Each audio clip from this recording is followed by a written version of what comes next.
I think अब हम सारे लोगों को कम्युनिटी में आके ऑफिशियली ये बात डिक्लेयर कर देनी चाहिए कि डब्ल्यू को मिल चुके हैं अपने असली नेक्स्ट बड़े वाले गुंडे। Okay, hello chatters, my name is Rohit and you are watching Wrestle Chatter.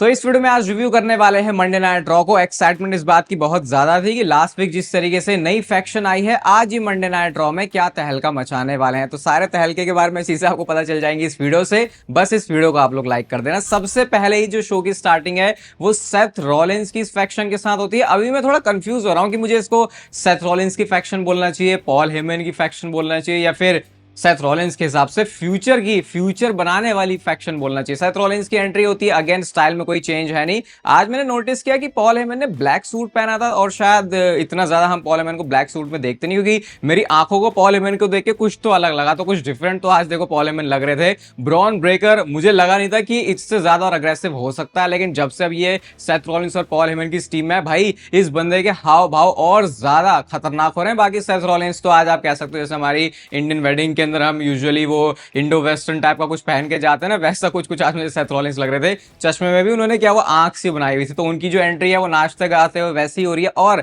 यहाँ पे अगर आप नोटिस करोगे तो सेथ रॉलिंस को रिएक्शन कहीं से भी दूर दूर तक भी एक हील वाला तो मिल ही नहीं रहा था। सिर्फ वहां पे लोग उनको बेफेस वाला रिएक्शन दे रहे हैं। इवन एक मूवमेंट लेके ऐसे माइक्रोफोन ऊपर करके सेथ रॉलिंस ने ऐसे करा भी कि भाई सब लोग जो है मेरा गाना गाओ। तो एक्साइटमेंट यही थी कि आगे अब ये कैसी चीजें अनफोल्ड होने वाली है, इस फैक्शन ने एग्जैक्टली आगे जाके करना क्या है। तो सेथ रॉलिंस होते हैं रिंग में और कहते हैं कि तुम देख रहे हो उस समय रेसलमेनिया के मेन इवेंट के मैच के विनर की तरफ, और शायद तुम में सब भी कुछ लोग होंगे जो कि सीएम पंक की तरफदारी कर रहे होगे। और भाई अगर आप बिल्कुल छोटी सी एक चीज नोटिस करोगे तो जितने ज्यादा चैंट पहले सीएम पंक के सामने इससे पहले सेथ रॉलिंस के सामने सीएम पंक के लिए लगे हैं, वो आपको अब थोड़े से कम लगेंगे। ऐसा नहीं था कि जैसे पहले तो एकदम स्टॉर्म्स आ जाता था जब सेथ रॉलिंस कुछ भी बोलते थे पंक के बारे में, आज वैसा मैंने कुछ देखा नहीं। And same goes for Roman Reigns, उनके लिए भी थोड़े थोड़े लाइट से ओटीसी के चैंट लग रहे थे। और आई थिंक वो सेथ रॉलिंस ने पर्पसली ही लगवाए थे कि देखो भाई इन दोनों बंदों के साथ अभी मेरा आगे जो है कैसे टांका भिड़ने वाला है। इसके बाद सेथ रॉलिंस कहते हैं कि देखो भाई इस समय तुम मुझे खड़े हुए देख रहे हो, तुम यहाँ पे पॉल हेमन को देख रहे हो, और तुम यहाँ पे ब्रॉन ब्रेकर को देख रहे हो जो कि है इस कंपनी का फ्यूचर। अब ठीक है, आगे हमको प्रोग्रेस करना था कि नेक्स्ट अब क्या होने वाला है। आज के शो के लिए एडवर्टाइज नहीं थे रोमन रेंस और सीएम पंक, तो फिर डब्ल्यूडब्ल्यूई नेक्स्ट क्या करेगी। यहाँ पे थीम सॉन्ग प्ले होता है सैमी ज़ेन का, और किसी वीडियो के अंदर हमने डिस्कस तो किया था कि भाई देखो सेथ रॉलिंस और सैमी ज़ेन की यारी बहुत पुरानी वाली है, तो शायद ये स्टोरी के अंदर यूज हो सकती है। और एग्जैक्टली आज डब्ल्यूडब्ल्यूई ने वैसा ही किया। अब इसके बाद आते हैं वो रिंग के अंदर, तो सबसे पहले सेथ रॉलिंस उनको वेलकम करते हैं। यहाँ पे अगेन सेथ रॉलिंस की टोन कहीं से भी ऐसी नहीं है कि जैसे कि वो कोई नेगेटिव बंदा है या फिर वो कुछ गलत करने, जैसे यूजुअली एक टिपिकल हील होता है वैसा सेथ रॉलिंस नहीं था। वेलकम करते हैं सैमी ज़ेन को, और सैमी ज़ेन के पास सीधा ही उनको बोलने के लिए बुलशिट था। वो कहते हैं कि भाई ये तूने क्या कचरा कर दिया है, तूने क्या हरकतें कर दी है, तू तो कहां रोमन रेंस और सीएम पंक के लिए बारे में बातें करता था, मुझे तो लगता था कि तू उनसे नफरत करता है। भाई तू सच में उनसे जेलस करता है। एक बंदा जो कि कॉमन था CM Punk and Roman Reigns में, उसको तू उठा के अपने साथ लेके आ गया। तो ये जो तूने सब किया, ये तो मतलब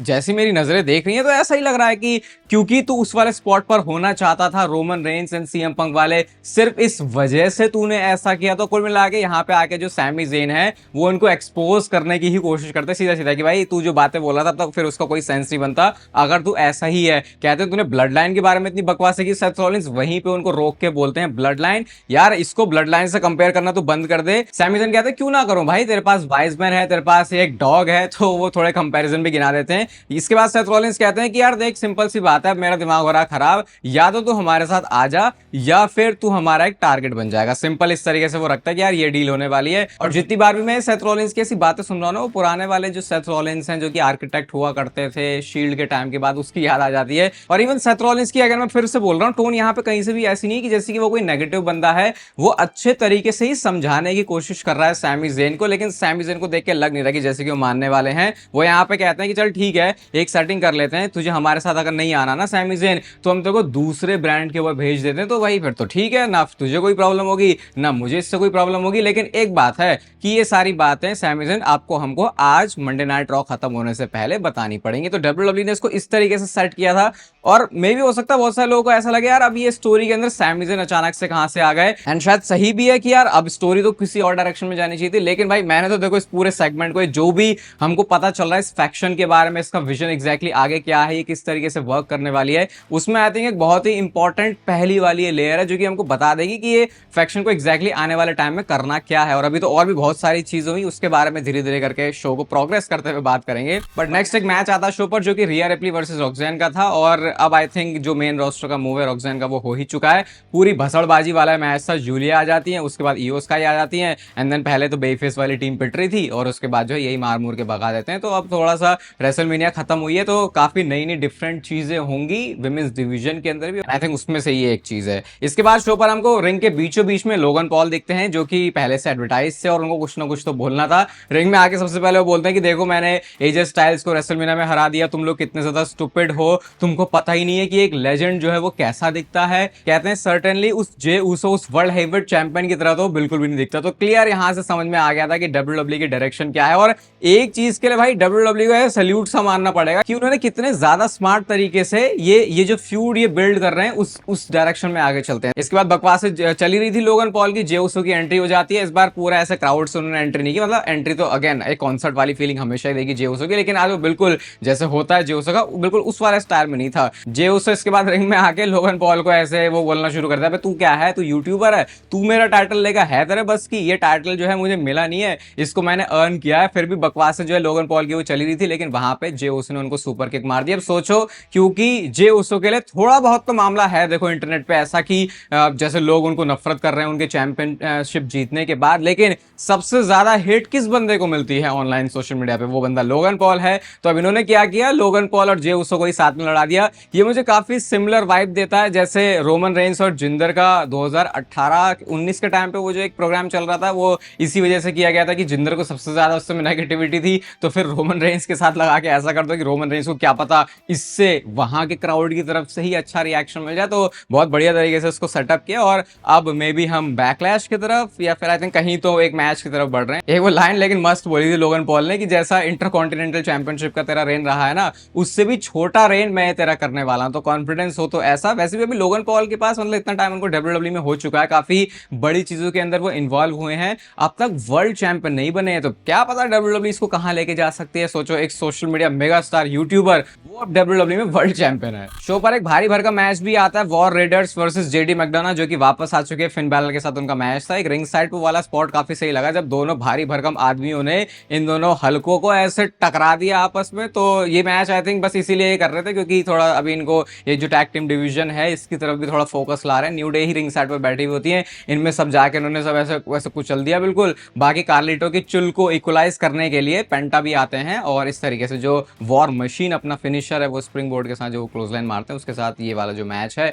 वो वॉर रेडर्स की टीम जीत चुकी है। इसके बाद बैक स्टेज से अब एक सेगमेंट आता है और यहां से डब्ल्यूडब्ल्यू ने पूरा ऐसे टोन सी सेट करी हुई थी मेन इवेंट की तरफ जाने के लिए। तो ओटिस एंड सैमी ज़ेन बैठे हुए होते हैं, अब पॉल हेमन वहां पे आ जाते हैं और पॉल हेमन कहते हैं भाई साहब जरा हमें समय मिलेगा थोड़ा सा, तो ओटिस वहां से चले जाते हैं और यहाँ पे पॉल हेमन समझाने की अच्छे से वाइजमैन वाला काम कर रहे हैं कि सैमी ज़ेन भाई तुझे क्या करना चाहिए। पॉल हेमन आते हैं और कहते हैं कि ब्लड लाइन की बात कर रहा था ना सैमी ज़ेन तू, हम दोनों उस ओजी ब्लड लाइन का पार्ट रहे हैं और मुझे लगता है कि अभी शायद तू समझ नहीं पा, मतलब तू अपने रीजंस की वजह से ब्लड लाइन से अलग हुआ था और मेरे भी रीजन है, मे भी शायद तू आगे जाके ये सारी बातें समझ जाए। और यहाँ पे आके ना एक बहुत ही इंटरेस्टिंग चीज पॉल हेमन एक्सप्लेन करते हैं, जैसे अभी देख के ऐसा लग रहा है कि सेथ रॉलिंस सारे जो शॉट्स हैं उनको कॉल कर रहे हैं और ब्रॉन ब्रेकर शायद ऐसा है कि बस उसका एक पार्ट है बस ऐसा, लेकिन ऐसा नहीं है। ब्रॉन ब्रेकर भाई इतना खूंखार बंदा है कि ये अभी फिलहाल सैमी ज़ेन वाले एंगल में पूरा यही सेटअप करने की कोशिश की यार कि देख ब्रॉन ब्रेकर से अलग हो जाए, बंदा बहुत ज्यादा मारता है। तो ऐसे करके वो थोड़ा सा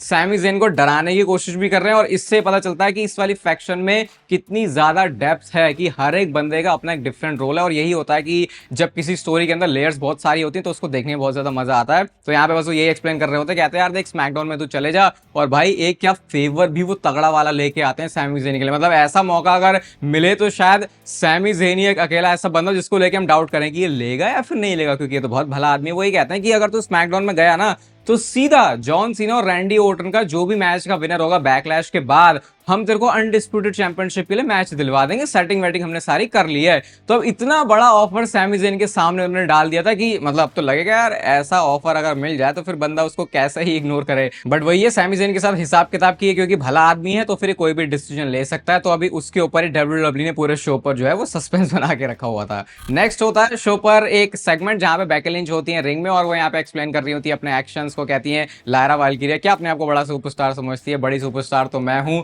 फिर वो कहती है जो दोस्त का दुश्मन है, नहीं दुश्मन का जो दोस्त है वो भी दुश्मन ही होता है। तो ऐसे करके वो लायरा वाल्किरिया वाले अटैक को जो एक्सप्लेन कर रही होती है, लायरा वाल्किरिया आ जाती है और सिंपली यहाँ पे ये बैकलैश के लिए मैच सेटअप कर रहे थे और उन्होंने मैच को सेटअप कर भी दिया है। अब ऐसा लग रहा है कि लायरा वाल्किरिया को कोई सीरियस प्रोग्राम मिला है और अब उनके ऊपर थोड़ी जाके अटेंशन आएगी और काफी फ्रेश हो रहा है विमेंस डिवीजन में। अब जो हमको मंडे नाइट रॉ पे चीजें दिख रही, मतलब वो पहले वाला ऐसा लग रहा था सब जो स्टफ है वो आउटडेटेड था, उसको वो करंट टाइम में चलाने की कोशिश कर रहे थे। बाकी एक चीप अटैक भी कर देती है यहाँ पे बेकी लिंच, जब लगता है पहले तो भग ली वो, उसके बाद लायरा वाल्किरिया को लगा कि अरे चलो मैं अब करती हूँ थोड़ा सा स्टैंड टॉल, रैंप पे पोज वोज मारती हूँ, लेकिन उसके बाद बेकी लिंच ने उनके ऊपर अटैक कर दिया। तो एक फुल टाइम बेकी लिंच वापस आ चुकी है जो कि फ्रेश फील करवा रही है विमेंस डिवीजन को। भले ही बहुत सारे लोग ऊब जाते हैं बेकी लिंच को देख के, लेकिन वही है यार जो असली चीज है फिर वो तो असली चीज ही रहती है और वो आपको बेकी लिंच के सेगमेंट को देख के फील हो जाएगी। नेक्स्ट इसके बाद शो पर हमको रूसेफ का एक वीडियो पैकेज भी दिखता है और इस वीडियो पैकेज के अंदर वो यही एक्सप्लेन कर रहे हैं कि कैसे उन्होंने खुद को फिक्स कर लिया है और अब वो आगे भी सबको फिक्स करने वाले हैं। यार मतलब वीडियो पैकेज दिखा दिया, मैं चाह रहा था कि आज बंदा थोड़ा एक्शन में भी दिखाई दे। वैसे नेक्स्ट वीक के लिए उनका जो मैच है ओटिस के साथ वो एडवर्टाइज हो गया, तो फिर अब सीधा आपको रूसेफ मार्च का अगले मंडे नाइट रॉ में एक्शन में दिखेंगे। इसके बाद शो पर हमको स्टेफन आइवी नाइल का भी मैच दिखता है और ये एक अट्रैक्शन मैच ही था, बढ़िया मैच भी था यार। आपको यहां से पता चलेगा कि एनएक्सटी में जो सुपरस्टार्स है वो कितना कमाल करते हैं, तो उसकी झलकियां फिर अब आपको मेन रोस्टर में भी दिख रही हैं। इसके बाद सीन यही होता है कि अपना वो जो उनका फेमस वाला मूव है जिसकी वजह से काफी उनको अटेंशन मिल रही है, वो आज उन्होंने 2 बार भी हिट किया एंड इवेंचुअली फिर जाके वो मैच जीत जाती है। ऑब्वियसली आइवी नाइल ये मैच वैसे भी जीतने वाली नहीं थी और स्टेफनी विकेर के सामने तो बिल्कुल भी नहीं। इसके बाद शो पर हमको बैक स्टेज से फिर से सैमी ज़ेन का सेगमेंट दिखता है एंड गेस व्हाट, यहाँ पे अब कौन आया होगा भाई, कैरन क्रॉस निकल के आते हैं और वो कहते हैं भाई आज तो तेरे को बहुत बड़ा डिसीजन लेना है, और बस इतना बोल के कैरन क्रॉस वहां से चले गए। मतलब उसका ना कुछ आगा था ना कुछ उसका पीछा था। मे भी अब हो सकता है आगे जाके इस एंगल को यूज करे, लेकिन फिर भी बहुत ज्यादा फनी लगा कि बस एक कुछ सेकंड्स के लिए ही हमको कैरन क्रॉस दिखे और बस वो बता रहे थे भाई सैमी ज़ेन को भी पता ही है कि उसको एक बहुत बड़ा डिसीजन लेना है। लेकिन एक और बैक स्टेज सेगमेंट था जिसमें सैमी ज़ेन इन्वॉल्व था और वहां पे जे ऊसो होते हैं, वो भी सेम बात बोल रहे हैं कि भाई बहुत बड़ा डिसीजन लेना है। तो मैं ऐसे ऐसे करके वो बताया जा रहा है, हाँ भाई समझ में आगे बड़ा डिसीजन लेना है। लेकिन इस जे ऊसो को बैक स्टेज दिखाने का एक और मतलब था, लोगन पॉल ने आके उनको मार दिया। और जब मैं इसको देख रहा था ना भाई, एक जंप स्केयर सा आता है ना, और ये क्या देख ले भाई, ऐसा सा लगा पता नहीं इतनी शांति में से अचानक से लोगन पॉल कहां से आके डराने, मतलब मेरे को तो स्क्रीन से ही डरा दिया लोगन पॉल ने, जिस फुर्ती से वो आए थे। एंड अब ऑब्वियसली ये जे ऊसो और जो मैच है लोगन पॉल का, इसके ऊपर पूरा फोकस करने वाला। आई थिंक अच्छा भी है, बहुत सारे लोगों को शायद बुरा लग सकता है लोगन पॉल के साथ, मुझे लगता है कि अच्छे तरीके से WWE शुरू कर रही है इसको, मे बी थोड़ा मोमेंटम लेने के लिए। अगर जे ऊसो इस आने वाले मैच के अंदर जीत रहे हैं तो शायद एक अच्छी चीज हो सकती है। इसके बाद शो पर हमको पैट मैकेफी सीधा कमेंट्री से उठ के एड्रेस करते हुए दिखाई देते हैं उस पूरी सिचुएशन को जो कि क्रिएट हुई है गुंथर की वजह से। वो यहाँ पे यही बोलते हैं कि कैसे मैं इतना हार्ड वर्किंग हूँ, माइकल कोल की वो तरफदारी करते हैं कि इस बंदे ने मेरा शुरुआत से साथ दिया है और इस बंदे को कोई मारेगा तो भाई फिर मैं उसको अच्छे तरीके से ही मार दूंगा। काफी ज्यादा अनसेंसर्ड वर्जन था ये पैट मैकेफी का। यहाँ पे बहुत सारे उन्होंने जो कस वर्ड्स हैं उनको भी ड्रॉप किया है, तो मतलब ये थोड़ा सा उसको इंटेंस दिखा रहे थे माहौल। और क्योंकि आज एडम पियर्स नहीं थे तो उनकी जगह पे तो बोलते भाई ये सस्पेंशन हटाओ इनका, तो निकोल्डिस कहते नहीं ये तो अभी नहीं हो सकता। तो फिर बैकलैश के लिए अब गुंथर और पैट मैकेफी का मैच होने वाला है। एंड यस, पैट मैकेफी के बारे में मैंने पहले ही बोला था भाई, इस बंदे को भूलना मत, ये तगड़े तगड़े मैचेस डिलीवर कर चुका है। ये सिर्फ कमेंट्री ही नहीं कर सकता, इससे कुछ बहुत ज्यादा भी कर सकता। तो थोड़ा सेलिब्रिटी वाला मैच आप इसको बोल सकते हो, क्योंकि पैट मैकेफी आए तो WWE में कुछ इसी तरीके से थे। तो अब गुंथर देखते हैं क्या हाल करते हैं पैट मैकेफी का। वैसे भी एक पूरा सुपरस्टार तो है नहीं पैट मैकेफी, तो पंगा तो तगड़ा वाला उन्होंने ले लिया है। इसके बाद अब आता है शो का मेन इवेंट, जहां पे हमको फाइनली पता लगने वाला था कि क्या सिचुएशन है इस पूरी सैमी ज़ेन की, क्या ये आने वाला है या फिर ये जाने वाला है या फिर ये पिटने वाला है। सेथ रॉलिंस रिंग में खड़े होते हैं और सीधा कहते हैं सैमी ज़ेन चल यार बाहर आ जा, बात कर लेते हैं। सैमी ज़ेन का म्यूजिक हिट होता है, सैमी ज़ेन रिंग में आते हैं। सेथ रॉलिंस अब यहाँ पे बताते हैं कि यार देख बहुत ही ज्यादा मुश्किल वाले स्पॉट में मैं आ चुका हूँ, क्योंकि तू मेरा बहुत अच्छा यार है, तू मेरा बहुत अच्छा दोस्त है, मैं तेरे साथ बुरा नहीं करना चाहता, तू नहीं पसंद करता पॉल हेमन और ब्रॉन ब्रेकर को, तो ठीक है, तू चले जा, तू स्मैकडाउन में चले जा, ये विन विन सिचुएशन है दोनों के लिए। तो ऐसा करके हम जो अपनी सेटिंग कर सकते हैं। अगेन सेथ रॉलिंस की टोन यहाँ पे एक भाई बंधु, बिल्कुल ऐसे भाईचारे वाली थी, ऐसा नहीं था कि जैसे कि वो कुछ ज्यादा नीचा दिखाना चाहते हैं सैमी ज़ेन को। थोड़ी अच्छी अच्छी बात है सेथ रॉलिंस ने और बोल दी कि यार कैसे जब मेरी बेटी हुई थी तो सबसे पहले मैंने ही तुझे कॉल किया था, और कैसे तूने मुझे अच्छी अच्छी जो है बातें बताई थी, और वो एडवाइस को मैं हमेशा अपने साथ रखने वाला हूँ। फिर कहते हैं कि अगर तू अग्री नहीं करता हमारे विजन के साथ तो ठीक है, तू मेरे में बिलीव नहीं करता तो वो भी ठीक है, बट मैं तुझे अपना एक दोस्त ही मानता हूं और मैं अपने दोस्त के साथ बुरा नहीं करना चाहता। तो सेथ रॉलिंस पहले अच्छे अच्छे ऐसे बातें बोलते हैं, वार्न कर देते हैं डिसीजन लेने से पहले, कहते हैं अगर तू मंडे नाइट रॉ में रुक जाएगा ना सैमी ज़ेन, तो तेरे साथ बहुत बुरी चीजें होने वाली हैं। कुछ बहुत ही अलग, कुछ बहुत ही डिफरेंट, कुछ बहुत ही जिगरे वाला सैमी ज़ेन प्लान करके आए थे। और जब सैमी ज़ेन बोलना शुरू करते हैं, कहते हैं देख तूने जो भी सब बोला ना दोस्ती यारी के बारे में वो सब ठीक है, लेकिन जब तू इस रिंग के बारे में बात कर रहा है, इस रिंग में होने वाली चीजों के बारे में बात कर रहा है, तो भाई मुझे तू बहुत ज्यादा ऐसा लग रहा है कि जैसे कि तू सिर्फ गेम्स ही खेल रहा है। उसके बाद अगेन वो एक्सपोज ही करना शुरू करते हैं इन अ वे, कहते हैं सेथ रॉलिंस आपको पता है कि मुझे वर्ल्ड चैंपियनशिप चाहिए, तो इस वजह से आपने मुझे इस तरीके से ट्रैप में डाला है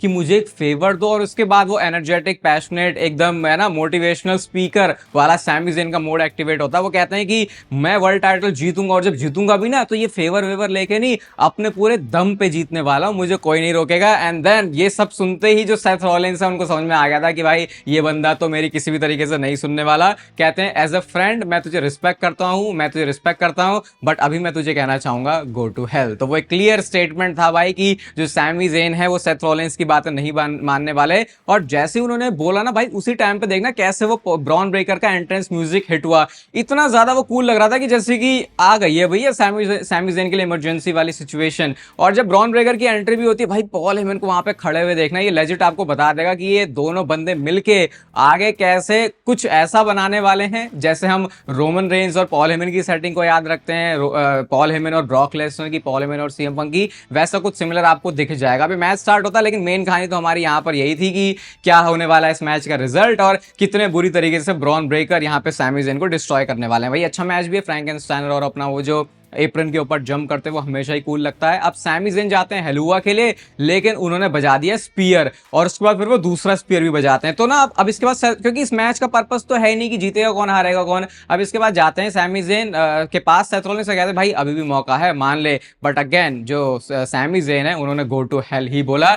एक और स्पीयर उनको लगाया गया, उसके बाद रिंग साइड के ऊपर जो भागते हुए स्पीयर है वो भी ब्रॉन ब्रेकर ने उनको लगाया। तो मतलब कि अब इनकी इंटेंशन सिर्फ सैमी ज़ेन को मारने की ही है, सारी जो दोस्ती यारी है अब वो भूल चुके हैं सेथ रॉलिंस सैमी ज़ेन को देख के, उनको थोड़ी सी भी दया नहीं आ रही। इसके बाद पूरा ऐसा सेटअप करते हैं कि वो उनको रिंग में लेके जाते हैं, और फाइनली हमने ये भी देखा कि जो ऑफिशियल्स है वो आ रहे हैं, लेकिन उसके बावजूद भी जो सेथ रॉलिंस हैं उन्होंने स्टॉम्प हिट किया है सैमी ज़ेन को। और फनी बात ये थी कि वन मोर टाइम के जो चैंट है वो भी लगाए जा रहे थे जब ब्रॉन ब्रेकर ने स्पीयर हिट किया। तो भले ही एक हील फैक्शन है, लेकिन सपोर्ट इनको जो है बहुत तगड़ा वाला मिल रहा है। आज की रॉ मुझे काफी ज्यादा अगेन पसंद आई है, 4.25 स्टार की मैं इसको रेटिंग दूंगा। इस वीडियो को अगर आप यहां तक देख रहे हो भाई तो इसको लाइक जरूर कर देना, चैनल को सब्सक्राइब कर दो ऐसे और WWE से रिलेटेड कंटेंट के लिए। बाकी तब तक फिर लेते रहो जिंदगी के मजे।